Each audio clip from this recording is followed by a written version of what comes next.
this is now one less thing that I need to worry about or care about. You know, I took my time to do research, study, care about league MVP for 70 years of NBA history. And now it's just a thing. And it's like, okay, it's Conn Smythe trophy. Like, yeah, whatever. Once upon a time, this really mattered, right? Guys who have won it back-to-back were, you're going to know some of these names. It's Wilt, it's Russell, it's Kareem, it's Moses, it's Bird, it's Magic, it's Michael, it's Duncan, it's Giannis, it's LeBron, it's Steph, and then there's Steve Nash and Nikola Jokic. But it wasn't just basketball that was true. Jim Brown, Joe Montana, Brett Favre, Peyton Manning, Aaron Rodgers. The only people who won back-to-back MVPs in football. Antoine used to be reserved for the all-time best of the best, the greatest of the greats, plus Steve Nash. Now it's reserved for the all-time best of the best, the greatest of the greats, plus Steve Nash and Nikola Jokic. And it's very, very difficult, Antoine. I know it's a regular season award, but I was told by the people who voted for Jokic that he had a better defensive season this year than Embiid or Giannis. Now, Embiid and Giannis are still playing, so we get to watch them. Does he look like he has more of an impact on defense than them? I was told by the folks that vote on this award that he and Luka are in different stratospheres. Now, Luka happens to still be playing, so we get to see it. Does it look like he has more of an impact on the game than Luka Doncic? No, of course not. But he wins this award 2 years in a row. And 2 years in a row, his team is at home when the award is actually announced. So good job, voters. I hope the VORP gods reward you at the pearly gates, because the real-life NBA watchers will not. Well, Nick, I actually have to agree with you in the sense that I don't think the Joker should have won the award for MVP. I had Giannis. I thought Giannis should have won it. And if Giannis was not going to win it, Embiid should have got the award. I think Embiid could have got it last year, and he was deserving of it this year.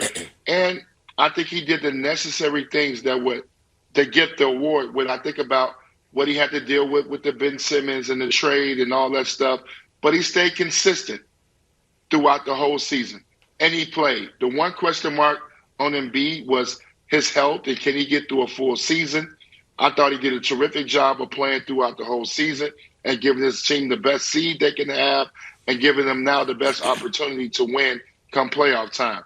So I think Embiid should have been, if it wasn't going to be Giannis, it should have been Embiid. I think we're losing the point, and I think by picking a Joker, you just open up a can of worms that you don't necessarily have to have a winning season.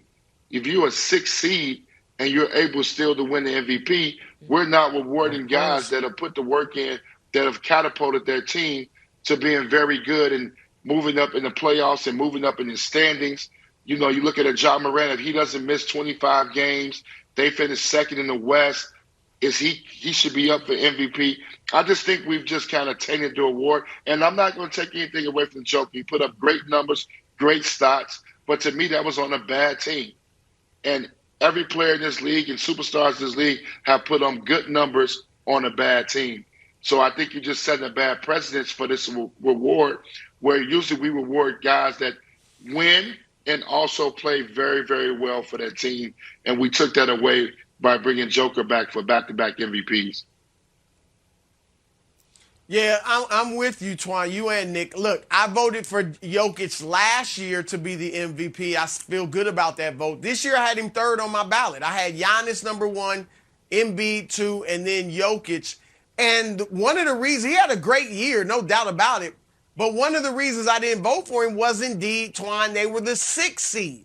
I vote, if you look at the history since sports writers have been voting since 1981, no team, no guy has won it that low except Russell Westbrook. And I voted for Westbrook that year, 2017, because he did something not only incredible statistically with the triple-double average, but something iconic. It was iconic for him to average a triple-double. We never thought we'd see it again after Oscar Robertson did it way back in the day. Now, here's the deal, Nick. What's happening, and I don't think this belittles the MVP award, because it's just an odd situation, and it's been that way for a while. Steve Nash has 2. Shaq and Kobe have 1 apiece. So it's a strange situation like that. However, what's happened, Nick, is now you've got a lot of voters who are completely into the analytics. And it's just like it's happening on the court, he'll win whether next it's year. basketball, baseball, even football. And that is what is the problem is to me, is that because I thought the triple-double numbers were iconic. The analytics guys think the PER and all the other analytics numbers that Jokic had through the roof, they think that's iconic. They are going strictly on that. I agree with you. Yep. But that is why you're getting this type of vote, Wiles. Yeah, he's the best defender in the league. First of all, Joker did have a great year. Yeah, that's where the defense. That's where the Magic. defensive numbers are way off. He's a deserving They said the MVP defensive candidate. numbers had Jokic and Luka as top defenders. Sneaky loser in this, Jenna. Sneaky loser. The Miami Heat. Because I don't think Giannis necessarily cared as much about the MVP as Embiid did. I think Embiid really cared. And he's been on the record saying, what else do I need to do? We know he's looking for a little bit of extra motivation. Add a motivated Embiid that's going to take it. I think he was at 100% to push himself to come. Thanks for watching. Subscribe here to get the latest from the show. Also, be sure to check out more of the best clips from First Things First, or go watch a few segments from our other shows on FS1.